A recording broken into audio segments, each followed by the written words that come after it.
Hey guys, my name is Fi, and thank you for joining me in the first episode of a brand new series here on our world. I'm going to jump straight in and start us off with a quick tour. I've been playing on the world for a couple of weeks, so there is a little bit to show you already. After the tour, I'll tell you a bit more about the world, give you guys the world seed, and talk about plans for the series.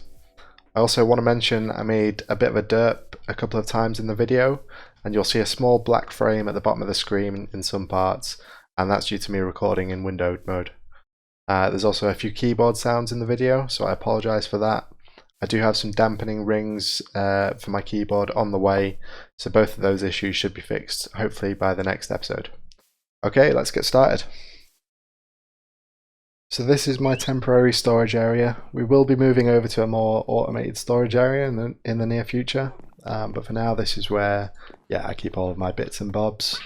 We've got an enchanting setup over here with a nice little window overlooking the base. Over here we've got some brewing stands. I'm just feeding the water bottles in with hoppers and some hoppers on top so that I can line up a potion at a time in here. It just saves me having to wait for each step to add the next ingredient. So over here I've got some furnaces, and I can just throw fuel into the water stream at the back. And that'll go over the hoppers and get distributed like that. Items can go in the top and will obviously come out the bottom. So let's show you guys the view of the house from the outside. It looks like that. So that's the light grey concrete as well as the grey concrete. I think it looks okay, but it's going to be either heavily modified or potentially even torn down pretty soon.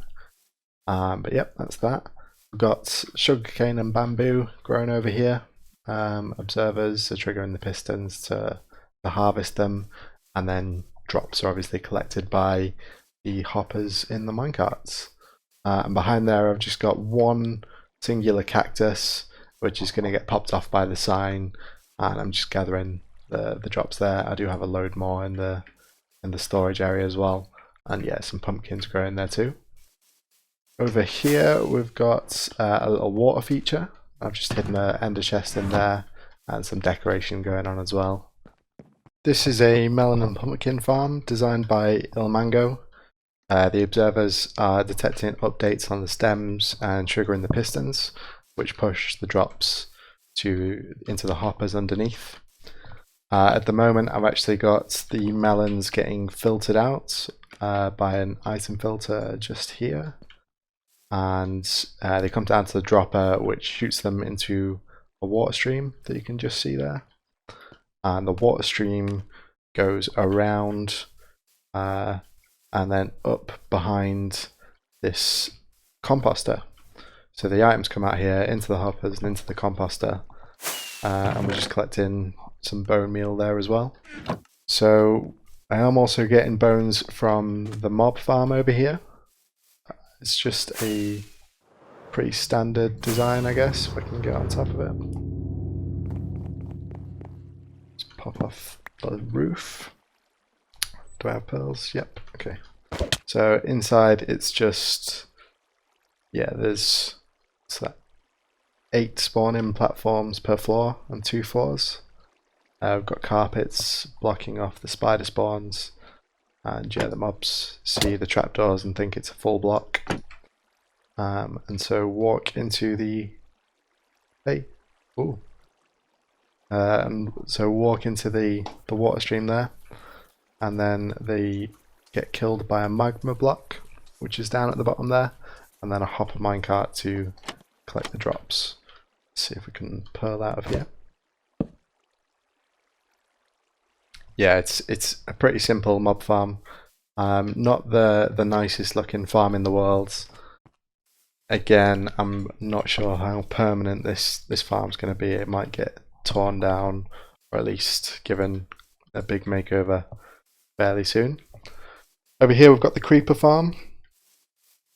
It's powered by cats. You can see I was breeding a lot of cats in the area to take onto the spawning floors over there. See if we can get a better look.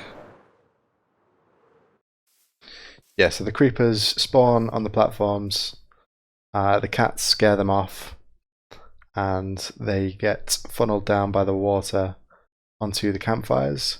As you can see, that they do get stuck on the edge there sometimes. So yeah, that could do with a bit of work. Over here we've got an iron farm. So if I can, whoop. Yeah, an iron farm by Avomance. It's got some redstone to hide the zombie from the villagers, and every so often that'll open up, and the villagers will get scared, like so, and spawn an iron golem. Over here, this is a fish farm. Yeah, I'm not too happy with the way this building looks, and obviously proportionally it's a bit thin. But yeah, it's the Exuma Void design fish farm. Storing the fishing rod in the item frame there, and items make their way to the bottom chest. This hopper is usually locked, and once I've had a chance to sort of filter through all the items, take out all the items that I want, put in the chests. So after I've taken them out, I will flip this lever, and that dispenses the drops out there. I can show you that other side as well. So down this side, this is where the drops are getting dispensed into some lava. Yeah, that comparator is actually going to a piston behind there. So the piston pushes out the observers, and you get an observer clock. So that's how I got most of my enchantments to get me started here in the world. And I think that's about it for the base. Oh, we've got a bee farming area over here. So start with the honey farm. This is a design by Ilmango. This is just one module. So I'm just kind of testing out the rates to see how many modules I'm going to need, and I think I'm going to be okay with one, to be honest.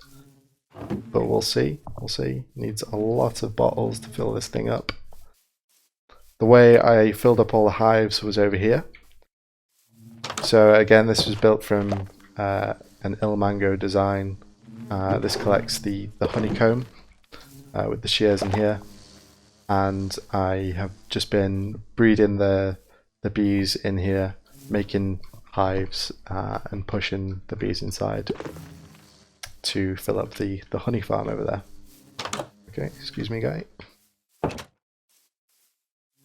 And I guess that's it for the base.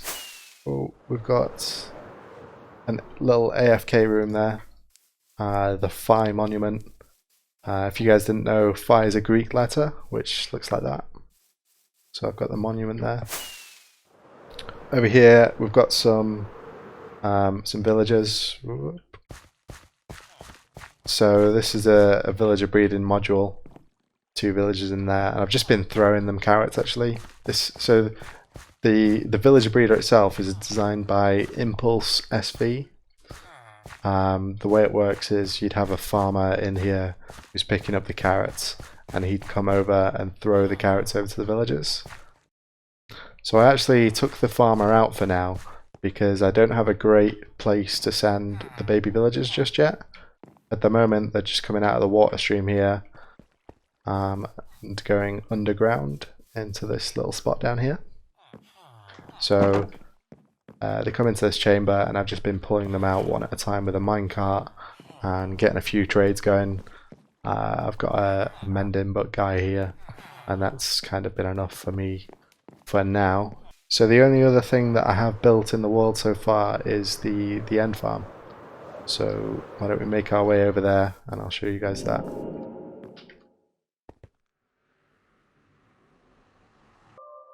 Okay, so here in my end dimension, I've got a drop shaft here, and then a bubble elevator to get back up. So down the drop shaft I've got a water source block, and then yeah, the bubble stream to get back up.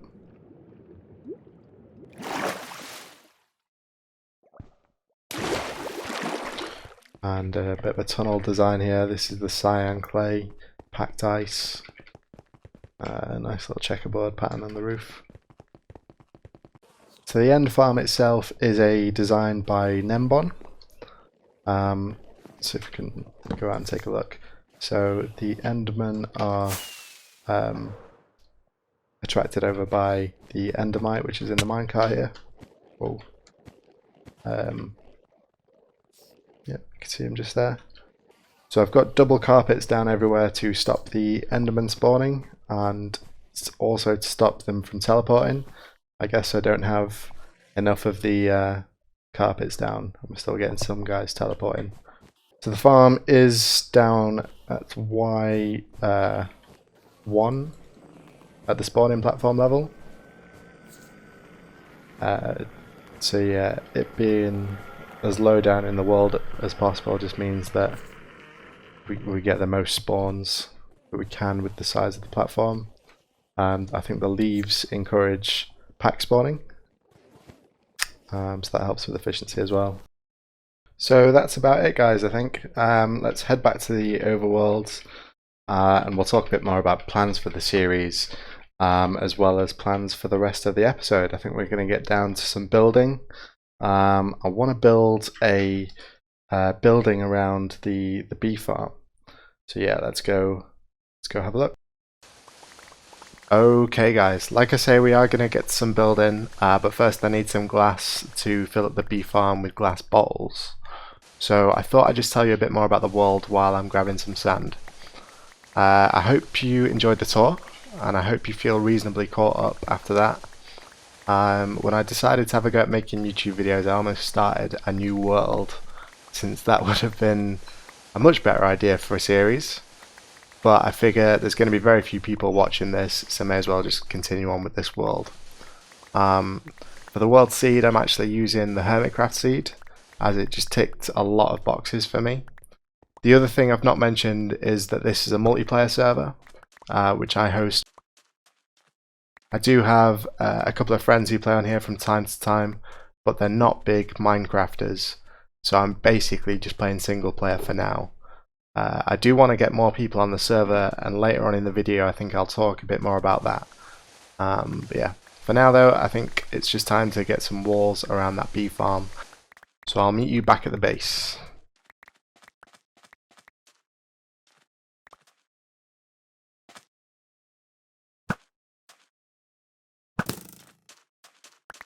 So I've got a rough idea of how I want this to look. I'm just going to start by yeah, building up a bit of a shape here, and yeah, get the shape to where I want it to be, and then we're going to look at adding some detail. So let me get something sketched out here, and I'll show you what we're going to be going for.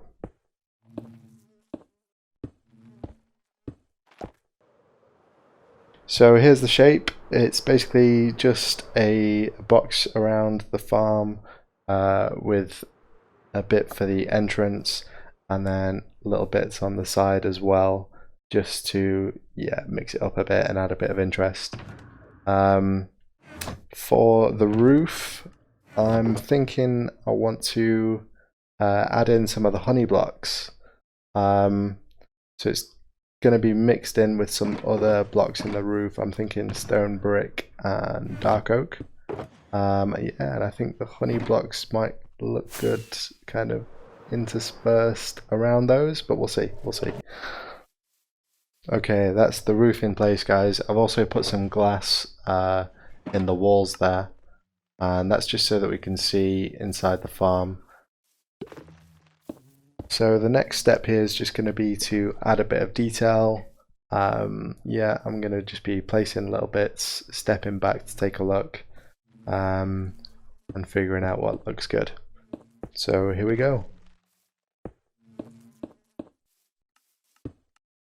Okay, so here we are with a bit more detail added. I'm not too sure about these fence gates, sorry, the fence posts at the front. It looks okay. Yeah, I might have to play a bit around. Yeah, I might have to play around with that. But over here on the sides, I think this looks pretty good. So we've got some logs as like structural posts. Yeah, some dark oak kicking around. I've got some honey blocks poking through there as well. And fencing around the back. And yeah, I think it looks okay. I think maybe the roof needs to come out a bit further on the sides. Yeah, let's try that. Yeah, so I've extended the roof out on the sides here, and I think that looks a bit better. You can see it contrasted with the other side, which is how it was. And the other thing I've done is I've put a few honey blocks sort of in and amongst the roof. I think it looks pretty good. Yeah, I think I like it. So yeah, I think we're gonna add some more and keep going with that. So here we are, guys. I've added a few more honey blocks up there. Yeah, added some honey blocks in there as well. I've extended the path around and yeah, just used some path blocks to start it going down here. Yeah, I think it looks pretty good. I'm pretty happy. I've added, I've got a comparator there so that we can see when the glass bottle supply is running low. So that's it for today, guys. Before I go, I forgot to mention that we are using some data packs in the world. I'm using multiplayer sleep, anti-enderman griefing, more mob heads, and the coordinates HUD, which is why you saw coordinates above my hotbar earlier. I also use a custom resource pack. You can find the data packs and resource packs I'm using on the Vanilla Tweaks website, which I'll leave a link for in the description. Also in the description will be some information about how you can apply to join the server. I'm looking for 3 or 4 active players for now. YouTube experience would be nice, but not essential. So go check that out and I'll look forward to hearing from you. Yeah, so that's it, guys. If you enjoyed the video, please drop a like and hit that subscribe button. If you disliked it, you know where that button is as well. But either way, thank you for joining me and I'll catch you in the next one. Peace out.